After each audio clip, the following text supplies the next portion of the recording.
The Sanctuary, Part 6, compiled by Shirley Jean Street, read by Wayne T. Street. Over the tabernacle rested the pillar of cloud by day and the pillar of fire by night, which guided the Israelites in all their wanderings. Exodus 40, verse 38.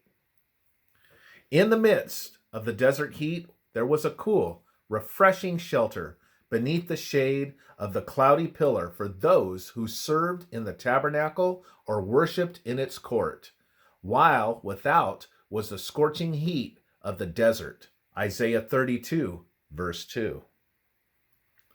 What a beautiful type of the covering God spreads over his people in the midst of this wicked world, so that it is possible to dwell in the secret place of the Most High and abide under the shadow of the Almighty One, while in the midst of the turmoil and strife of this wicked world. Psalms 91, verse 1.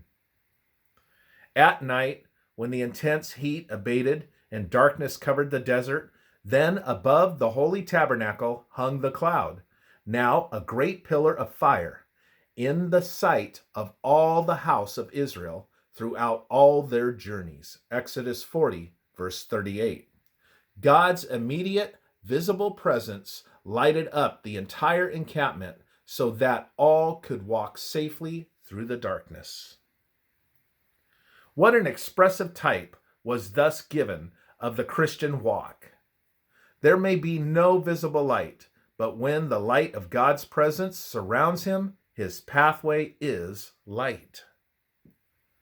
David knew this when he wrote, "Blessed is the people that know the joyful sound.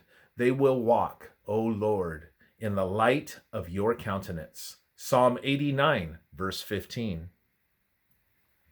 The weakest, trusting child of God can have the blessed privilege of being guided by the light of God's countenance, safe from the pitfalls of Satan, if he will surrender his heart to God.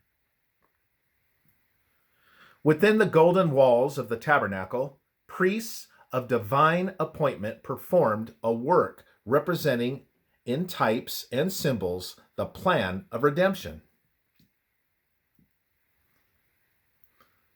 The work of Christ has two distinct phases, one performed in the first apartment of the heavenly sanctuary, the other in the second apartment. He offers salvation free to everyone.